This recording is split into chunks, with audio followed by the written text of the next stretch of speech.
그래서 논증한 이후에 이제 그 마지막 부분에 가서 이렇게 선언을 하고 있습니다.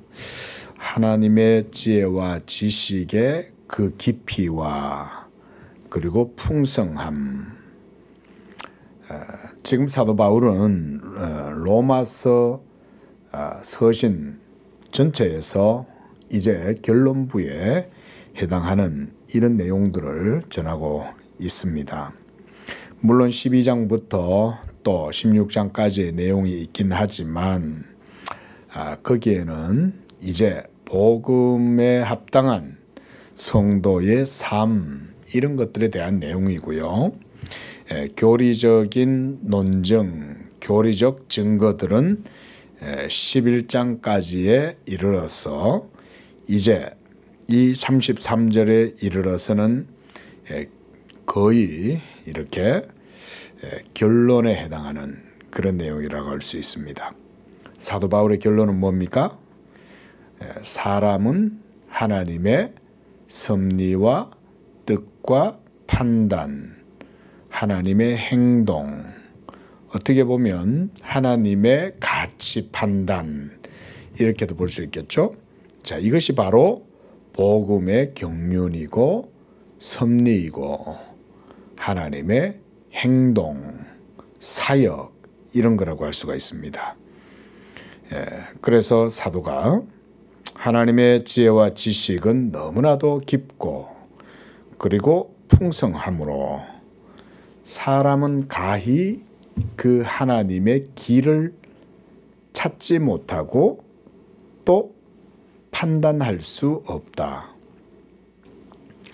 여기에서 이제 판단이다 이런 말을 할 때 하나님의 행동, 하나님의 의지 또는 하나님의 선택 이런 것에 대한 판단을 의미한다고 하겠습니다.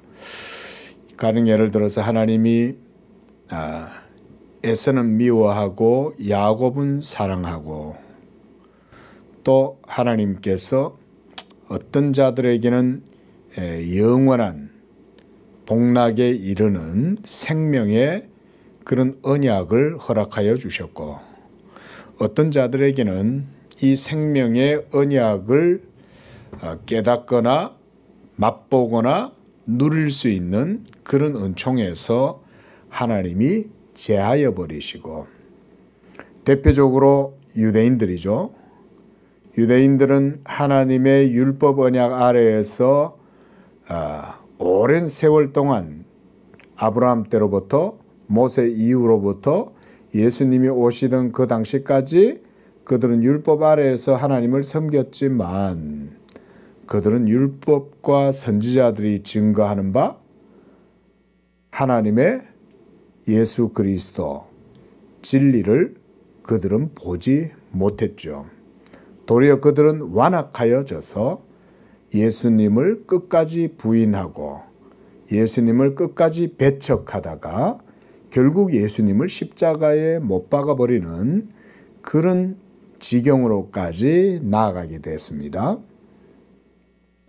그런데 이제 여기서 생각해야 될 게 뭐냐면 그들이 하나님의 언약 백성이라고 하고 그들이 율법 아래에서 하나님을 섬긴다고 하고 그들이 자신들 스스로를 자기네들은 아브라함은 자기들의 아버지고 모세는 우리는 모세의 제자다 이런 식으로 주장하면서 자기들은 아브라함의 혈통을 자랑하고 모세의 할례를 자랑하고 율법을 자랑하고 이렇게 했는데 결국 그들은 그 마지막에는 율법과 선지자들이 증거하고 아브라함도 예수님을 모시고 예수님을 섬기고 그렇게 했는데 정작 아브라함의 자손이라고 했던 유대인들은 예수님을 배척하고 결국 예수님을 십자가에 못 박는 그 자리로까지 이스라엘은 나아갔던 거죠. 그걸 보고 사도 바울은 그들의 완악하여짐이라고 이렇게 표현을 합니다. 그들이 완악하여짐으로써 도리어 이방인들이 그들의 자리를 대신해서 차지하고, 그래서 30절에도 보면 하나님께 순종하지 아니하더니 이스라엘이 순종하지 아니하므로 너희 이방인들이 긍휼을 입었다. 이렇게 말씀을 하는 겁니다. 또 이와 같이 이 유대인들이 아브라함의 혈통으로서 난 자손들이 순종하지 아니하는 것은 하나님이 너희에게 베푸시는 긍휼로 이제 그들에게도 긍휼을 얻게 하려고 이렇게 하셨다. 자, 벌써 이 속에 유대인들, 그러니까 할례의 백성들과 무할례자들, 이 두 종류의 사람들이 이 본문 속에 다 들어가 있죠. 그런데 하나님이 모든 사람을 순종하지 아니하는 가운데 가두어 두심은 모든 사람에게 긍휼을 베풀려 하십니다. 이게 뭐죠? 도대체 하나님은 어떻게 행동하시고 하나님의 길은 어떤 것이고 하나님의 판단은 어디를 가로질러서 어떻게 어떤 방식으로 이루어지는 걸까요? 사도 바울이 이런 물음에 대해서 30절에 이렇게 말하는 거예요. 그런 하나님의 행동과 판단과 길은 사람이 측량하거나 사람이 판단하거나 사람이 그것을 알 수가 없다. 그것은 오로지 전적으로 하나님 그분 자신의 자유에 속한 것이고 하나님의 주권적 뜻에 그것이 모두 다 이루어지기 때문에 사람은 판단하거나 헤아리지를 못하고 하나님의 행하시는 길, 이건 이제 진리의 말하자면 방식 또는 진리의 길, 뭐 이렇게 우리가 이제 이해를 하면 되겠습니다. 그러니까 자, 여기에서 이제 오늘 우리가 볼 것은 뭐냐면 하나님의 자유로운 행동, 하나님의 판단, 그리고 하나님의 행하시는 모든 길, 그것은 사람의 생각이나 뜻이나 또는 사람의 그 어떤 판단이나 그 어떤 것에 전혀 구애됨이 없이 완전히 자유로우시다.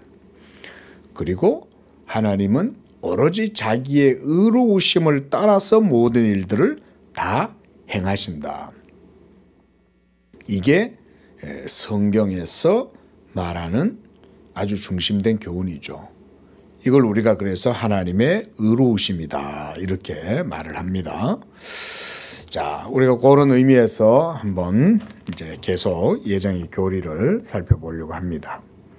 자, 741조 기독교 강요 3권 23장 오늘 9절 읽어보겠습니다. 유기된 자들에게 미치는 저주는 하나님의 섭리에 따른 것이지만 그들 자신에게 그 재앙의 소지, 원인은 그 재앙의 원인은 그들 자신들에게 있다 이거죠. 읽어봅시다. 아마 어떤 사람은 내가 아직 이런 불경스러운 변명을 침묵시킬 어떠한 근거도 제시하지 못했다고 말할 것이다. 그러나 그 무엇으로도 불경건이 온갖 법석을 떨고 불평을 내쏟는 것을 언제나 막아낼 수 없는 노릇이라는 것을 나는 인정한다. 그럼에도 불구하고 지금까지 다룬 것만으로도 우리의 입장을 거부하는 자들이 명분으로 삼는 모든 이유뿐만 아니라 그렇게 하고자 하는 모든 구실도 무마시키기에 충분하다고 나에게 여겨진다. 저도 그렇게 생각을 합니다. 사실 우리가 지금 예정론, 이중예정, 선택, 유기 이런 내용들을 보면서 하나님의 하나님 되심을 받고 그리고 하나님은 능히 빛을 지으시고 어둠도 창조하시고 그래서 하나님은 살리기도 하시고 죽이기도 하시고 그런 능하신 분이요.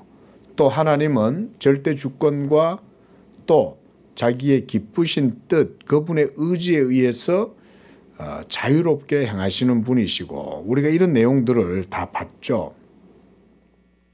사실 이미 거기에 다 답이 있어요. 근데 왜 계속 여기서 계속 뭔가 답을 제대로 제시하지 못한 것 같고 여기 첫절에도 보면 변명을 침묵시킬 어떤 근거도 제시하지 못했다 이렇게 주장을 한다는 거죠. 논적들이. 그리고 온갖 법석을 떨고 불평을 내쏟고 이렇게 하면서 이렇게 그들은 아직까지도 그럼 정확하게 그럼 뭐냐 라고 이렇게 답을 내놔 봐라. 네가 뭐 답을 제대로 얘기했냐 이런 식으로 자꾸 이제 공격하고 헐뜯는다 이거죠. 자, 여러분 답은 사실은 진작에 나왔어요. 앞에서. 예? 사도 바울이 그 한마디 말로 분명히 얘기하죠. 이 사람아, 네가 네기에 하나님을 비난하고 어찌하여 하나님이 그렇게 하셨느냐라고 네가 그렇게 말할 수 있느냐. 그게 핵심은 뭡니까? 하나님이시니 능히 그렇게 하신다는 거죠. 이미 사실은 그게 답이에요. 그게 답인데 이 논적들이 계속해서 이 예정론에 대해서 하나님의 주권적 판단, 의지, 기쁘신 뜻을 따라서 하나님이 누군가는 긍휼의 그릇으로 누군가는 진노의 그릇으로 하나님이 그렇게 정하셨다라고 얘기할 때 이미 거기에는 벌써 답이 있어요. 하나님이시니까 그렇게 하는 거죠. 그런데 이렇게 얘기를 하면 두 종류가 나뉘어진다니까요. 어떤 사람은 하나님이시니 능히 그리 하실 수 있지. 예? 바로 그 사람이 바로 이방인 백부장 고넬료 이런 사람. 주여 주께서 우리 집에 발걸음 하시는 거 왕림 하시는 걸 제가 몸둘 바를 모르겠습니다. 자, 이 사람은 예수 그리스도를 진정 하나님이라고 고백하는 사람이죠. 그러면 그 고넬료는 하나님이 이렇게 어떤 자는 자기의 영광을 위해서 택하셔서 긍휼의 그릇으로 삼으셨고 어떤 자는 자기의 영광을 드러내기 위하여 진노의 그릇으로 그를 택하셨다면 그렇게 행하시는 하나님이 의로우십니까? 불의하십니까? 라고 우리가 고넬료한테 한번 질문했다고 한번 해봅시다. 고넬료는 뭐라고 할까요? 저는 100번 고넬료는 분명 하나님은 의로우시다 라고 이렇게 고백했을 거라고 봐요. 그러니까 지금 칼빈이 계속 이 이중 예정을 부정하고 특히 유기의 교리에 대해서 계속 딴지를 걸고 시비를 걸고 막 논쟁을 벌이려고 하는 이들의 논리를 칼빈이 모르는 게 아니에요. 다 알아요. 그런데 그들이 그렇게 비난을 하고 공격하는 이유는 다른 데 있지 않아요. 하나님이 하나님이라는 것을 인정하지 않기 때문에 그런 거예요. 자, 보세요. 자, 온 세계에 하나님이 이 모든 세계를 다 창조하셨죠. 우리는 이렇게 믿고 고백하죠. 그렇죠? 성경의 그 증거를 우리는 믿어요. 자, 그렇게 믿으면 이 모든 세계를 이렇게 창조하셨을 때 하늘에 태양과 달을 비교해 봅시다.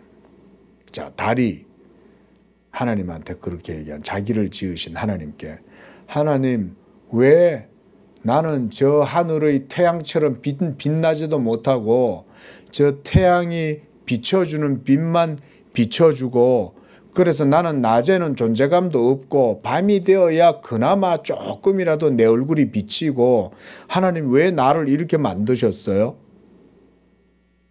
라고 이렇게 하나님한테 한번 불평을 했다고 한번 생각해 봅시다. 그럼 태양은요? 태양도 하나님이 지으시고 달도 하나님이 지으신 거죠.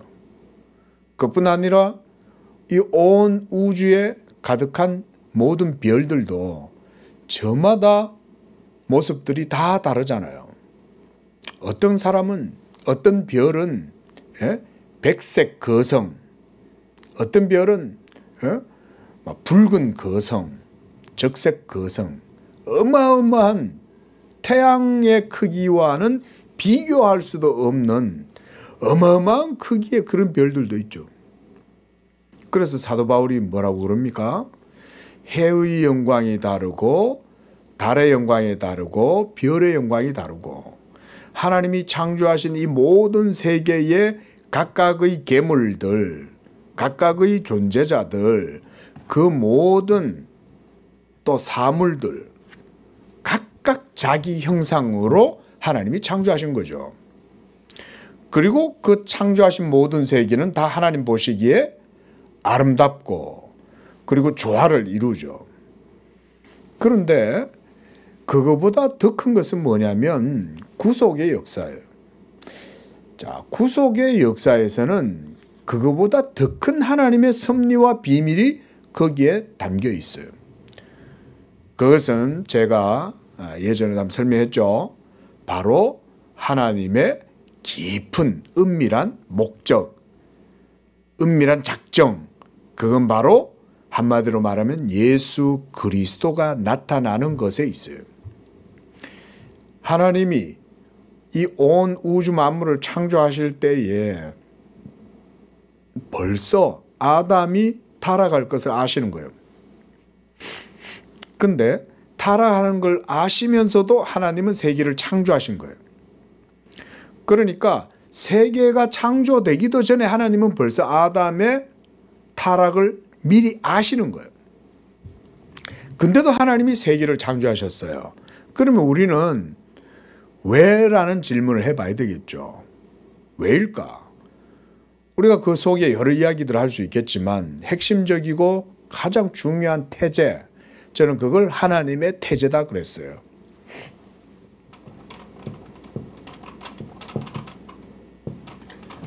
하나님의 태제는 한마디로 예수 그리스도예요. 그리고 성경은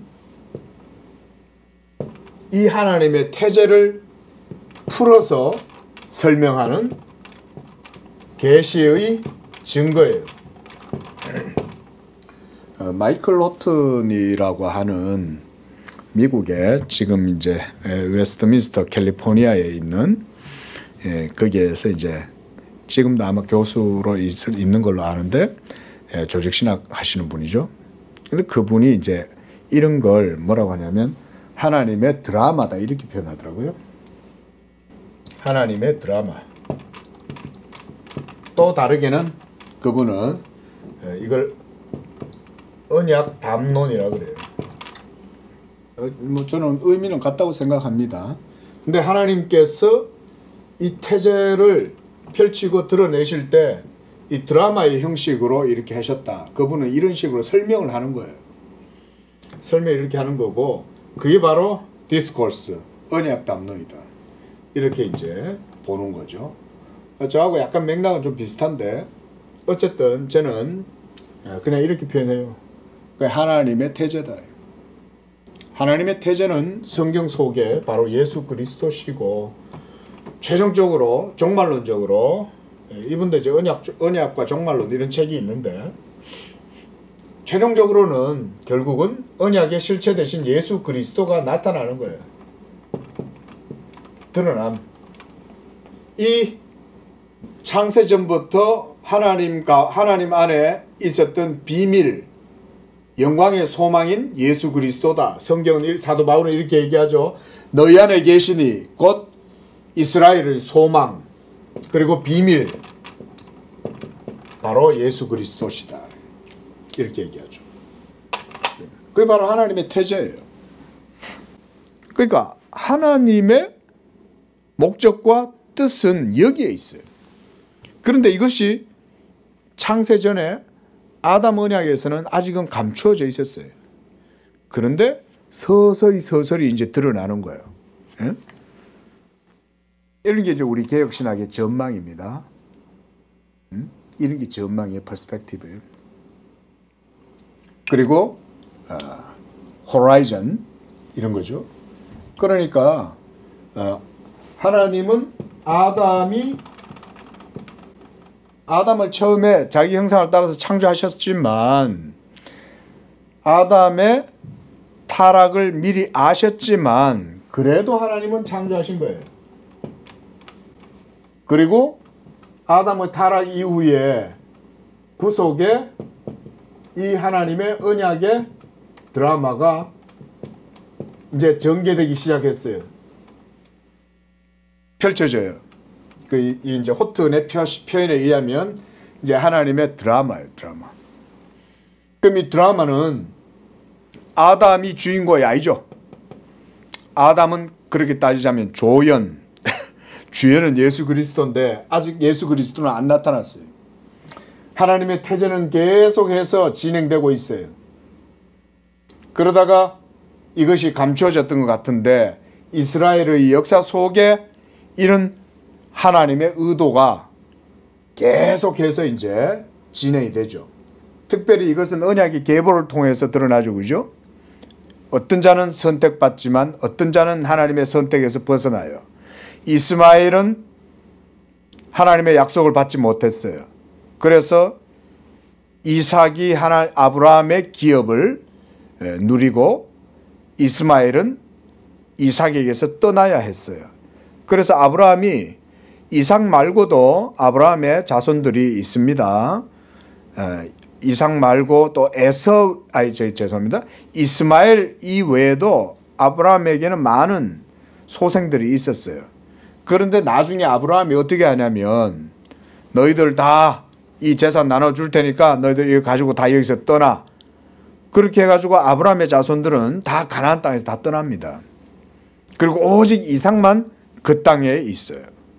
왜냐하면 이삭만이 하나님의 계시에 의하면 그만이 약속의 자녀니까. 그리고 그 땅은 이삭을 통해서만 유업으로 주어지니까. 자, 이런 걸 통해 가지고 이제 아브라함에게서 그 다음에 이후에 야곱 이후에 또 모세에 이르러서 그렇죠? 이제 300년, 400년이 지난 거죠, 그죠? 또 모세 이후에 다윗 시대에까지 가고, 그리고 다윗 이후에 남북 왕국이 분열되면서 결국은 바벨론 포로기까지 가고, 그러고 나서 다시 70년 만에 돌아오고 난 다음에 예수 그리스도의 때까지 또 이렇게 이제 역사가 이렇게 전개되면 되는 거죠. 이런 게 하나님의 드라마죠. 근데 이 드라마의 이 구조 속에 그 속에 뭐 플롯도 있고 그렇죠. 기승전결 말하자면 그런 게 있잖아요. 그런데 이런 것들이 결국은 다 여기를 향해 있는 거예요. 예수 그리스도가 드러나는 것에 모두 다 이렇게 포커스가 들어져 있는 거죠. 그러니까 이제 하나님의 선택이나 하나님의 이런 유기 이런 모든 것들은 다 하나님 그분 자신의 의로움에 포커스가 맞춰져 있고 그 속에서 하나님이 이 모든 이것을 위해서 한 목적적으로 일하시는 거예요. 유다도 그것 때문에 부름받은 거예요. 가룟 유다도. 예수 그리스도를 십자가에 못 박으려면 유다가 예수님을 배신해서 팔아야 돼요. 그리고 유다는 바리새인들과 당시에 사내들인 공회나 이런 사람들하고 또 은밀하게 또 이런 일들을 해야 돼요. 그리고 빌라도도 그 모의에 같이 참여해야 돼요. 어찌하여 열방이 분노하고 민족들이 허사를 꾸미는가. 이러면서 하나님의 기름 부음 받은 자를 대적한다. 그렇게 할 때 거기에 가룟 유다만 있는 게 아니라 대제사장과 사내들인 공회도 그것을 같이 모두 다 그 일을 같이 다 작당 모의를 하고 그 다음에 그거를 공식적으로 십자가에 못 박아서 죽여야 되는 권한을 가진 사람이 누굽니까? 빌라도죠. 그죠? 빌라도. 그러니까 예수님이 이런 말씀 하시는 거 있죠. 야, 내가 너 네 자신에 대해서 변론하고 그렇게 해서 무죄를 주장하면 내가 너 풀어줄 수도 있어. 빌라도가 예수님한테 이렇게 얘기했어요. 그때 예수님 뭐라 그래요? 풀어주고 묶어놓고 하는 권세는 내 아버지께 있다. 사실 빌라도는 자기가 권세가 있는 것처럼 주장을 하지만 사실상 하나님의 드라마, 이 하나님의 담론, 이 구조 속에서는 그는 하나의 장치에 불과한 거죠. 저는 이렇게 좀 예정론을 생각을 하려고 해요. 왜냐하면 하나님의 예정은 그리고 유기하심은 그것도 다 하나님의 목적이 있기 때문에 그런 거죠. 그러면 하나님의 그 목적은 뭐냐? 예수 그리스도라는 거예요. 예수 그리스도. 그리고 이 예수 그리스도가 드러날 때 그와 함께 연합된 자들은 긍휼의 그릇으로 드러나는 거죠.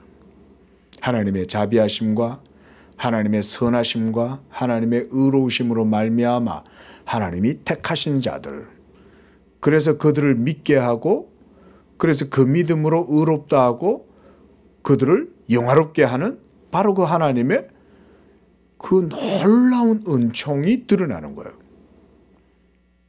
오늘도 본문에서 보면 이는 모든 사람에게 긍휼을 베풀려 합니다. 이 긍휼이 그래서 가장 큰 거예요.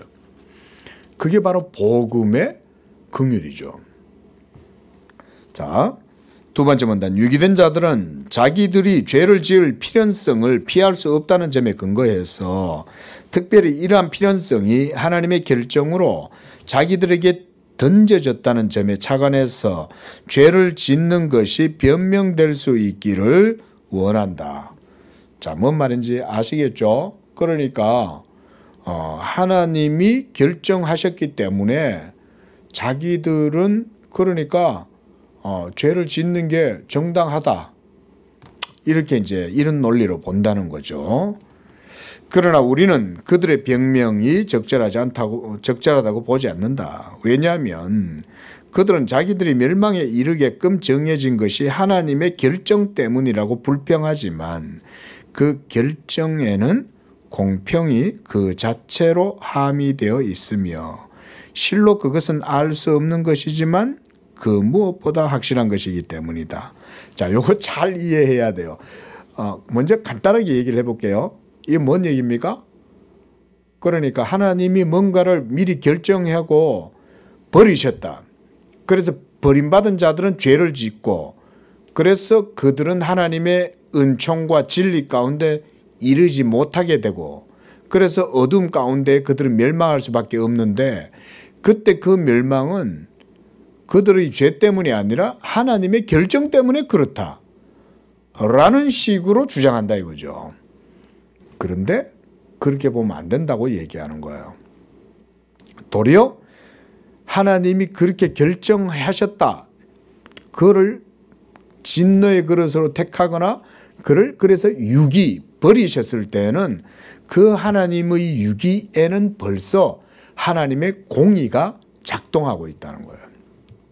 네, 요 설명을 이제 그렇게 제가 해드리는 거예요. 자, 공의가 벌써 함의되어 여기서 뭐 번역을 함의되어 있다 이렇게 얘기했는데 그러니까 공평이 그 자체로 이미 그 하나님의 결정 가운데 있어서 그래서 그들의 죄에 정의로운 하나님의 판단이 내렸다 이 말인 거예요. 자, 계속 읽어볼게요. 이로부터 우리는 그들이 계속해서 겪고 있는 나쁜 것들은 하나도 예외 없이 가장 의로운 하나님의 심판에 의해서 가해진다는 결론에 이르게 된다. 그러니까 하나님이 자 생각해 보세요. 우리가 자 그들의 논적들의 논리를 한번 생각해 봅시다. 그러면 모순이죠. 예? 자 하나님이 결정해 놓고 그들이 죄를 지어요. 그래서 그들이 죄를 짓는 건 하나님의 결정 때문이라고 했는데 그래 놓고는 또 하나님이 그들을 심판해요. 자 이러면 이게 하나님 자신의 의로움에 일치됩니까? 안 되죠. 그거는 그럼 모순이잖아요. 그럼 말이 안 되죠. 아니 하나님이 말 그대로 죄 짓게 해놓고는 죄를 벌한다. 그런 논리로 생각하는 거는 정말 그거는 모순되고 잘못된 불합리한 논리죠. 말이 안 되죠. 그러니까 칼빈도 여기서 이제 그 얘기를 하는 거예요.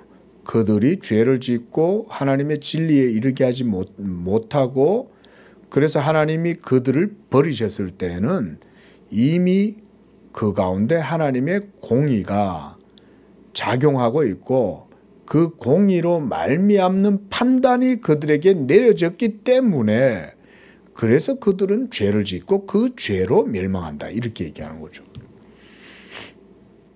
우리가 성경에 보면 좀 이런 굉장히 어려워요. 이 내용들이. 뭐 우리가 예를 들어서 already, not yet, 이미, 그러나 아직은 아니고 뭐 이런 식의 논리들. 자, 이게 어렵습니다 원래. 근데 여러분 성경 속에 보면 이 내용들이 또 없는 게 아니에요. 예를 들어서 우리 요한복음 같은 데 보면 하나님의 아들을 믿는 자들에게는 영생이 있고 하나님의 아들을 믿지 아니하는 자들에게는 하나님의 진노가 이미 그들 위에 있느니라. 이렇게 얘기하죠. 예수님이 그 말씀을 하시는 거죠. 하나님의 보내신 자를 믿지 아니하는 것은 어떤 자들은 믿었고 어떤 자들은 안 믿었죠. 그죠? 그런데 믿은 자들은 그냥 믿었다 치더라도 안 믿는 자들은 뭐예요? 하나님의 보내신 자를 믿지 않는 자들은 하나님의 진노가 이미 그들 위에 있다. 이게 성경의 표현이죠. 맞죠? 성경이 이렇게 얘기하죠. 그러니까 이미 하나님의 진노가 그들 위에 있기 때문에 그들이 안 믿었다. 이렇게 되는 거예요. 그러니까 이런 게 우리 인간의 논리는 시간적이잖아요. 우리는 인과율이라는 게 있잖아요.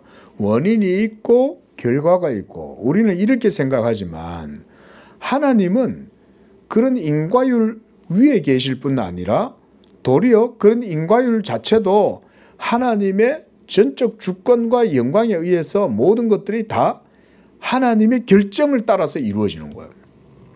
이 부분이 이제 그래서 우리에게는 굉장히 이게 납득하기가 어려운 거예요, 이게. 그러나 풀어나갈 열쇠는 하나님이 어떤 분이냐를 생각해라는 거예요. 그리고 그 하나님은 폭군이 아니라는 거예요.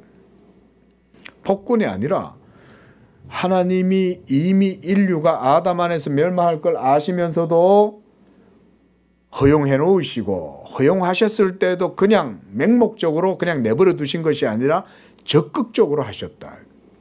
그래서 적극적으로 내버려 놔두는 거예요. 그러면 왜 그렇게 하셨냐? 그래서 제가 이제 설명을 드린 거죠. 그것은 바로 결국 하나님의 영원한 결정, 신적 작정, 경륜, 그분의 기쁘신 뜻, 이것을 우리가 이걸 그래서 언약이라고 얘기하죠.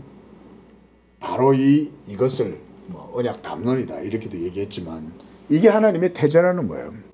이 하나님의 태제를 하나님이 바라보면서 모든 세계에 그리고 모든 2차적 원인들, 하나님이 1차 원인이면 2차적 원인들을 하나님이 그 속에서 자기의 주권대로 행하시고 그 속에서 하나님이 특별히 예수 그리스도와 그리고 창세전에 그에게 주신 자들, 창세전에 그리스도 안에서 택함받은 자들, 그들을 위하여 너희를 위하여 예비하신, 성경은 그렇게 얘기하잖아요. 그 택자들이 여기에 포함되어 있어요. 이 예수 그리스도에게.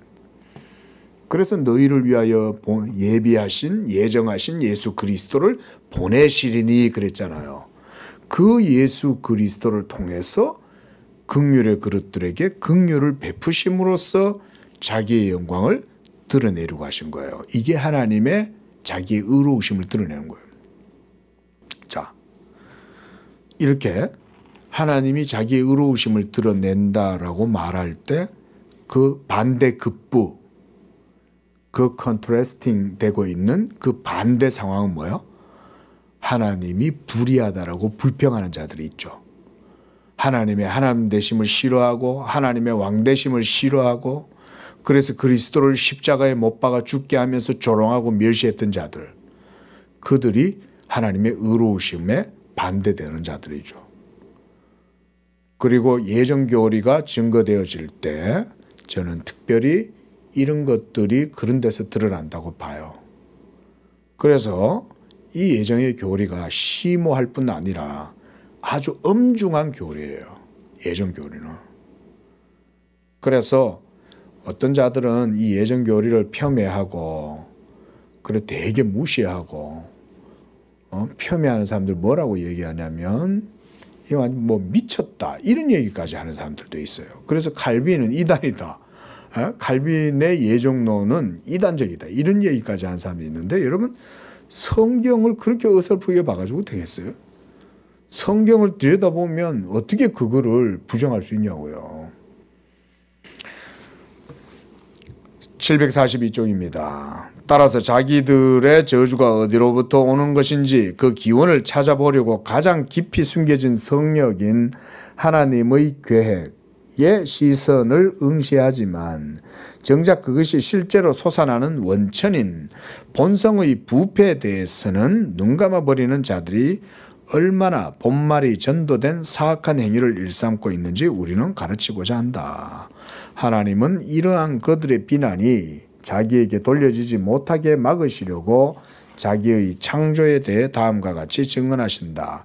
곧 하나님의 영원한 섭리에 의해서 사람은 자기에게 닥친 재앙을 겪게끔 창조되었으나 그러한 파멸의 유일한 원인은 사람이 타락해서 하나님의 순수한 창조로부터 멀어져 악하고 불순한 사악함에 이르게 된 데 있으므로 그 재앙의 소지는 사람 그 자신에 의해서 야기된 것이지 결코 하나님 탓이 아니라는 것이다. 자, 10분 정도 남았는데 그러니까 10절도 보겠습니다. 자, 10절입니다. 하나님의 선택이 편향되었다고 주장하는 세 번째 반박에 대한 반론. 하나님은 어떤 사람을 자기의 기뻐하시는 의지에 따른 자비로 선택하실 때 외모로 차별하시지 않음. 자, 봅시다. 그리고 하나님의 예정에 맞서 대적하는 자들이 그것을 불명예스럽게 하는 세 번째 부조리가 있다.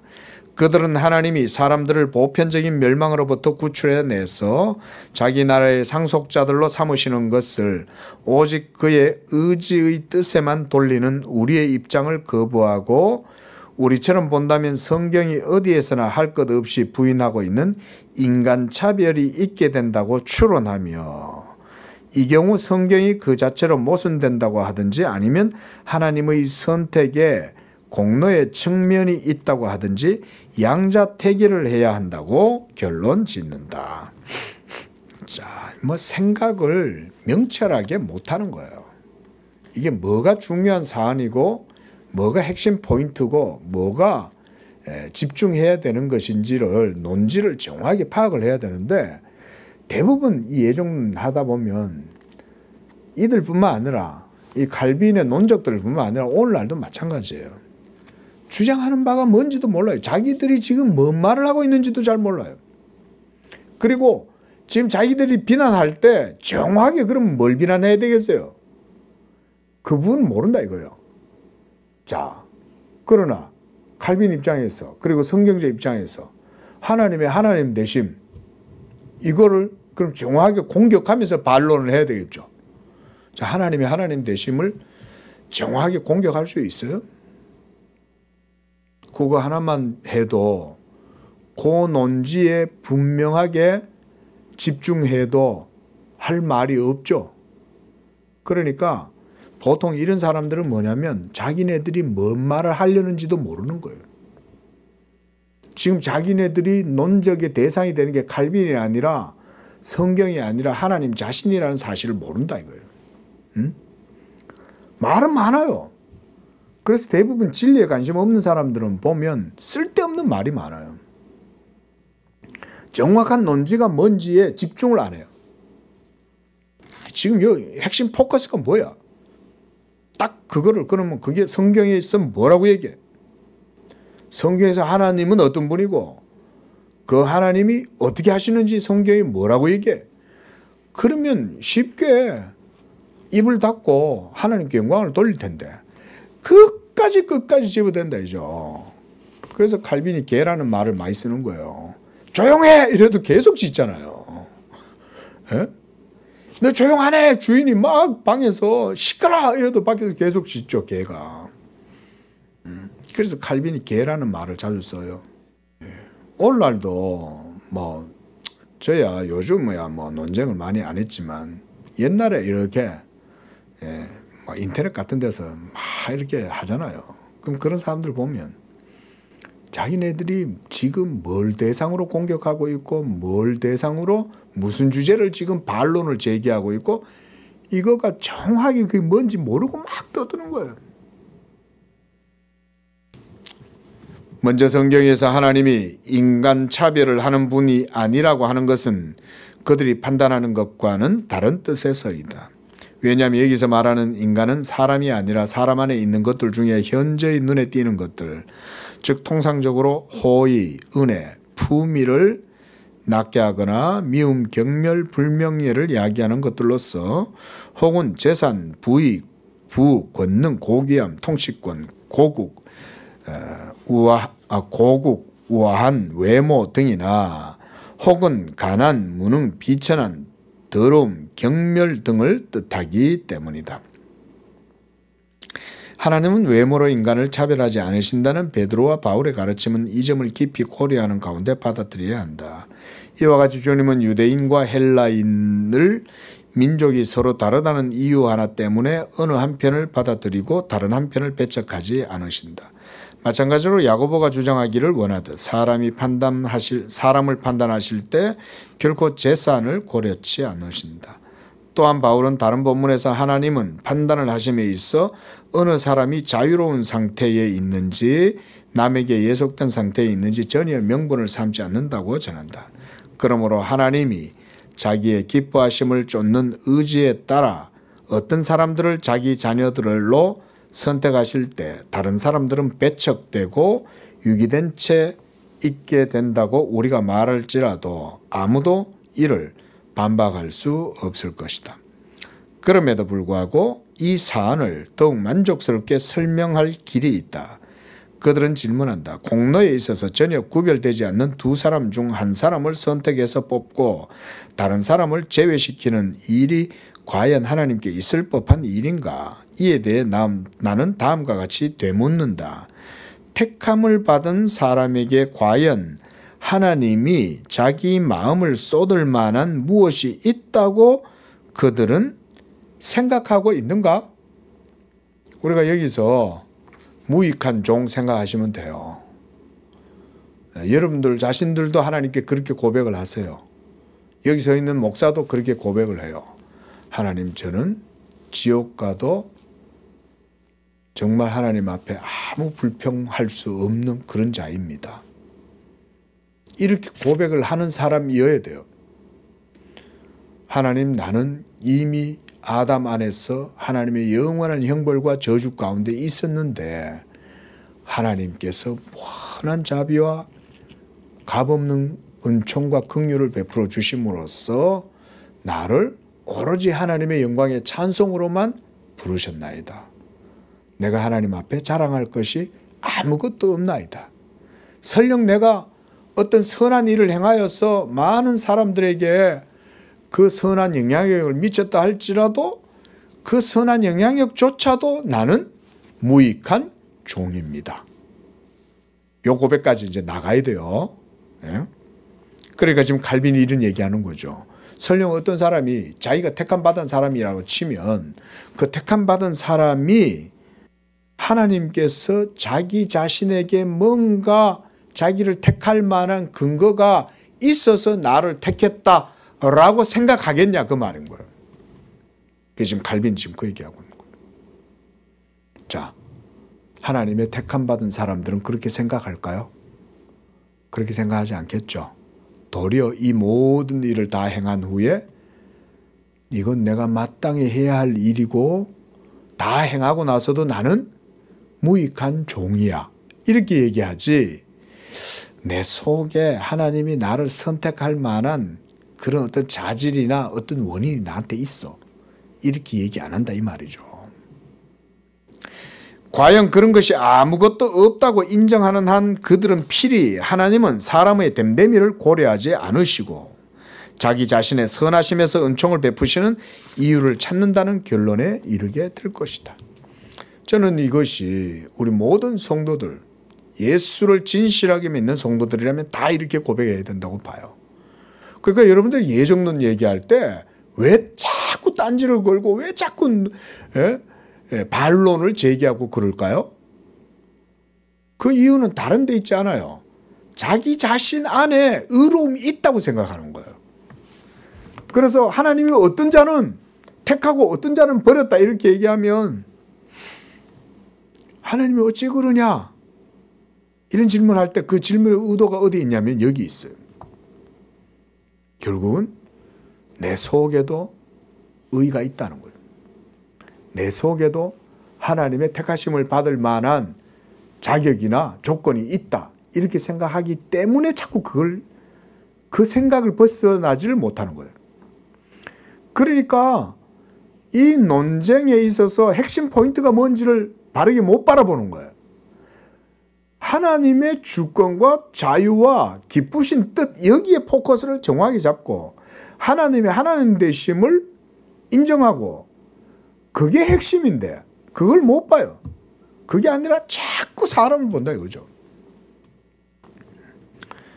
그러므로 하나님이 한 사람은 선택하고 다른 사람은 배척하시는 것은 사람의 됨됨이가 아니라 오직 그의 자비에 기인하는 것이다.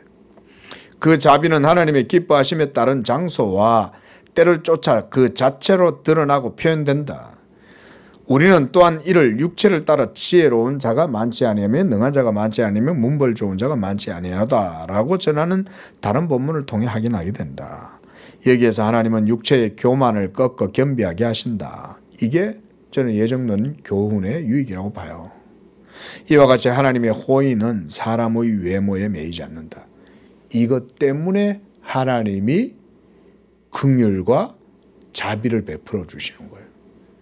그리고 있다고 하고 안다고 하고 본다고 하고 강하다고 하고 그런 자들은 하나님이 미련하게 하시고 내버려 두시고 오직 예수 그리스도의 복음이 드러나는데 하나님의 의로우심이 거기에 있는 것을 드러내 보이신 거예요. 그래서 하나님이 약한 자, 없는 자, 천한 자, 무지한 자, 세상에서 소외된 자, 세상이 가치 없게 여기는 이런 자들을 도리어 택해서 자기의 영광의 긍휼의 그릇으로 택하시는 거예요. 그러니까 하나님의 어미하심 앞에서 우리가 그래서 두렵고 떨림으로 서야 돼요. 선줄로 생각하는 자는 넘어질까 조심하고 누구든지 자기를 지혜롭게 생각하면 안 돼요. 이 예정론 교리가 그런 유익을 주는 거예요. 그리고 예정론 교리에 막 달려들면서 폄훼하고 이런 하나님을 얘기하면 막 이단이다 이런 얘기하는 사람들 그건 자기들 자신들의 씨를 드러내 보이는 거예요. 그게 네. 예정론 교리 비록 우리가 이런 걸 접하는 것이 여러분들에게 쉽지 않다는 걸 압니다. 그러나 여러분 이 예정 교리를 우리가 이런 것들을 대할 때 여러분들의 믿음이 진정 참되신 그 하나님 진정한 하나님 그분께 대해서 여러분의 온전하게 포커스가 맞춰져 있느냐 여러분들 믿음을 깊이 돌아보시는 그런 시간이 되기를 바랍니다. 기도하겠습니다. 거룩하고 자비로우신 주 하나님 아버지 하나님은 참으로 빛도 지으시고 어둠도 지으시고 환난도 창조하시는 그런 분이신 줄로 믿습니다. 또한 아들께서는 아버지께서 지금까지 일하심에 나도 일한다 말씀하셨으며 지금도 하나님은 이 모든 역사 위에서 역사를 주권적으로 다스리시고 하나님의 은밀한 경륜을 지금도 이루어가고 계시는 줄로 믿습니다. 우리는 하나님의 그 깊은 지혜와 지식의 부요함을 알지 못하고 하나님의 판단을 측량할 수 없으며 하나님의 길도 헤아릴 수 없습니다. 오직 우리는 아니라 할 때 아니라 하고 맞다 할 때 맞다 함으로 정죄 당하지 않는 그런 겸손한 믿음을 주시고 오직 하나님 앞에서 늘 두렵과 떨림으로 겸손하게 행하여 하나님께만 영광을 돌리는 그런 우리의 삶이 되도록 축복하여 주시옵소서. 이 예정 교리를 우리가 읽고 접하는 가운데 우리의 믿음이 더욱 하나님을 향하여 온전하게 세워지게 하시고 하나님의 하나님 되심을 인정하고 전적으로 하나님께만 영광을 돌리는 그런 우리의 믿음이 되게 하여 주옵소서. 예수님의 이름으로 기도합니다. 아멘.